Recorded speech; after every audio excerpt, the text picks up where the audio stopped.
brings that value to those items.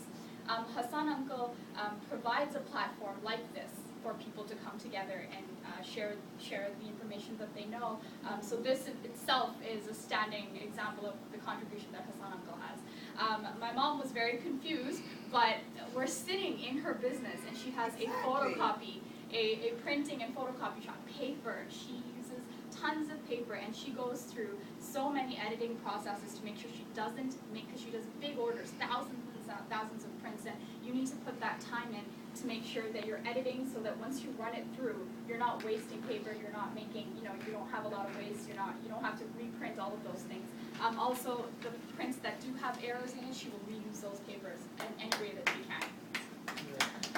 Small business. Exactly. Home down here. Yeah. Khan Uncle right beside her, he does something that I think all of us are familiar with, but we don't. He was smart enough to acknowledge it. Goodwill and Value Village, giving your clothes away, right?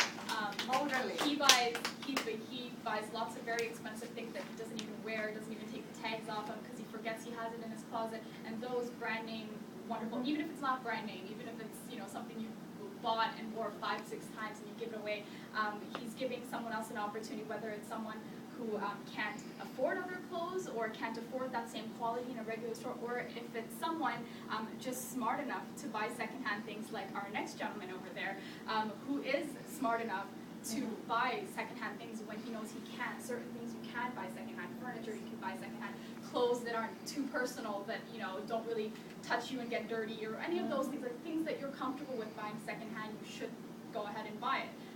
Which is kind of like what I do, right? I upcycle and all of those things. This gentleman over here was also unsure, but he's a painter, and he does a lot of abstract paintings, and sometimes he does landscapes and in a very abstract way, which gives you the option of looking at what you're seeing and letting your mind freely absorb it and interpret it, because it is an abstract. When he does an abstract landscape, it gives you the opportunity to imagine the world in all its beauty. And if it's a landscape, it's nature. It's exactly why we're here today, because that's what we're trying to preserve, right? Yeah.